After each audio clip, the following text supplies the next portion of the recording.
maxamed siyaad bare wuxuu ku dhashay sida dad badani ay la socdaan degmada Galbahaarey ee gobolka Gado sida qoyskiisa ay sheegeen sanadkii 1919 inkastoo dadka qaar ay sheegaan in maxamed siyaad bare uu intaasi ka weynaa oo da'da 80maadka uu ku dhawaa sidaasi oo kale dadka qaar ayaa sheega inuu ku dhashay degmada Shiilaabo oo ka tirsan dowlad deegaanka Soomaalida Itoobiya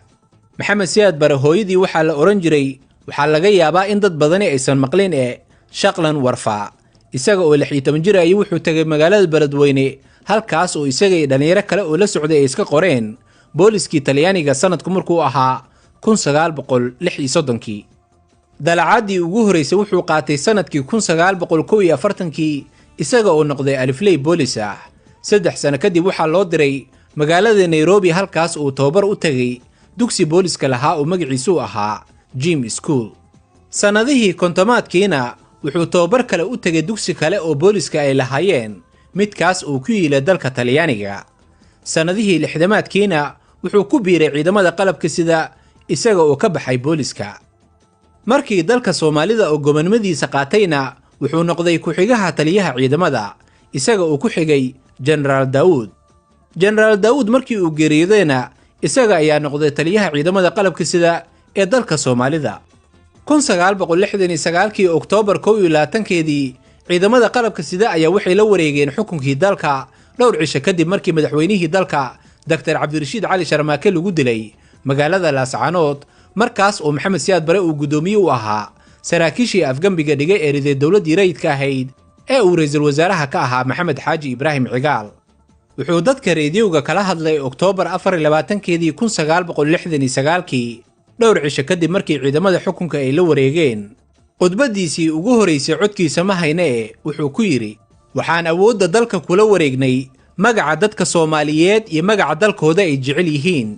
waxaan ka codsanayaa Soomaali oo dhan inay u soo baxaan oo ay dhisaan ummadooda kana dhigaan ummad adag wax alaalana wixii awooddooda ay isticmaalaan haddii ay ahaan lahayd hantidooda iyo maskaxdooda si ay dalkooda u dhisaan oo si waliba isaga ilaaliyaan inay baryootamaan 21 sano ee maxamed siyaad bare uu xukumayay dalka Soomaalidu waxay soo mareen marxalado kala duwan oo qaarkood aad u adkaayeen waxa ka mid ahaa abaartii dabadheer ee sanadkii 1974 oo dad badani ay ku dhinteen inkastoo dawladda barigaasi ay howl weyn qabatay waxaase dhibaatooyinkaasi ugu weynaa dagaalkii ogaadeen ee qarxay dabayaaqadii sanadkii 1977 socdayna ilaa iyo bilowgii sanadkii 78 ujeedadiisana ay ahayd in lagu xureeyo dhulkii loo yiqiin Soomaali galbeed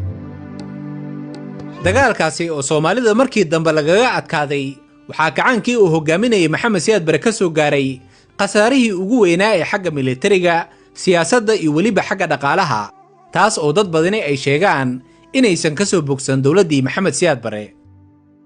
siyaad bare wuxuu dalka Soomaaliya xukumayay 21 sano intuusan ka cararin magaalada Muqdisho isaga oo ku jiray mid ka mid ahaa dabaabadaha dagaalka markaas oo qabaa'ilka si xoogan isu dilayeen isaga oo u baxsaday dhanka Nigeria markii uu maxamed siyaad bare tagay magaalada Lagos ee dalkaasi Nigeria sanadkii 1992 ay dawladda Nigeria waxay sheegtay in maxamed siyaad bare ay siiyeen magangaliyo siyaasadeed oo ku meel gaar ah iyagoo u cuskaday xuquuqda aadanaha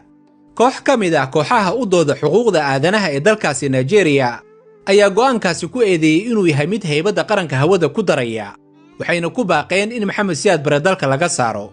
maxamed siyaad bare markii arrinta halkaasi marayso waa uu gaabsaday isaga oo aanan cidna waraysi siin maxamed siyaad wuxuu magaalada Lagos ka deganaa aagaga aadka u quruxda badan ee dadka tujaarta ah ay degan yihiin laguna magacaabo jasiiradda Ikoyi wuxuu in muddo ah ku xanuunsanaa dalka Nigeria wuxuuna ku geeriyooday isbitaal ku yaala magaalada Lagos isaga oo qabay cudurka sokorta ama kaadi macaanka waxyaabaha lagu xasuusto maxamed siyaad bare ee dhanka wanaagga waxaa ka mid ahaa inuu ahaa ninkii soo rogay in farta Laatiinka lagu qoro afka Soomaaliga si kor loogu qaado dadka wax aqrin karaya waxna qori karaya sidaas oo kale waxaa lagu xasuustaa in jidadka iyo gudaafadaha uu ka aruuriyay caruurta dibadjiifka ah ee aan wax daryeel haysan sidaas oo kale wuxuu wax weyn ka qabtay dhanka caafimaadka dhismaha jidadka horumarinta dhaqaalaha waxbarashada caafimaadka iyo biyaha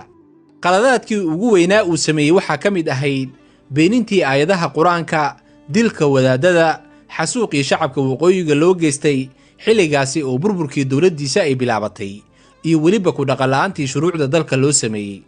khudbaddiisii ugu dambaysay ee rediyo muqdisho laga baahiyey wuxuu kula hadlay shacabka reer muqdisho si aysan ugu qayb qaadan biliqadii ka socotay caasimadda. nin laban oo ama ajnabi jooga ama dalkaba jooga inuu dadka masaakiinta ku laayo xabad maaha suu dhiibo. waxa ka sii xun kuwa sida foosh xun oo beelqaysanay. waxaan la yaabsanahay ninka inta xafiiska dowlad galay warqadii tuuraaya dhan dariiqa ku daadiyay xagee buu socdaa muxuu keenaya yuusa siinaya warqadaas yani macnaheedu waxa weeye wuxuu awood u waayey inuu muxuu ahaa inta warqa qaado uu ajnabi u geeyo macnaha waxa weeye suuqa ka gartoon buu uga jeedaa. waxa ka sii xun dadka masaakiinta ah oo inta xabadii lagu weerariyey iyo boobkii iyo wixii sii qaxaya oo gaajada ula qaxaya oo jidka daadsan mee dhaba loo furay oo xabar laga baxa waxaa daadsan dad masaakiin oo sii gubaya. waxa aan leenahay war dad guryahooda u daaya xiriir ka daaya xabadii iyo qaylada iyo boobka iyo qum waxa ka foosho ka daaya. dad islaam ahaatiin Soomaali baatiin sharaf iyo karaamad la jirta wayna wada xoriyay almiina wax xoogaa dad iska xortay kulli xorin حتى إن أتقرتن إيه الإسلام هذا كبعضا وحرام. barnaamijkeena xusuusta maanta oo kale waxaan ku soo qaadanay geeridii maanta oo kale 2 Janaayo 1995 ku timid Jaalle Maxamed Siyaad Bare kuna geeriyooday dalka Nigeria gaar ahaan Lagos isaga oo deganaa magaalo xeebeedka Ikoyi. waxaa loo baahan yahay inaad aqli yeelataan oo aad garataan Ilaahay aqli wuxuu inoo siiyey iyo maskaxda inaynu ku fikirno وإلهي نوسي قلبي وحلوسي أنا أكون حريصنا وحين حريص مدن إنا نحريصينه وحن لنا هاي ضد كاس مساكين تا أو يجو عن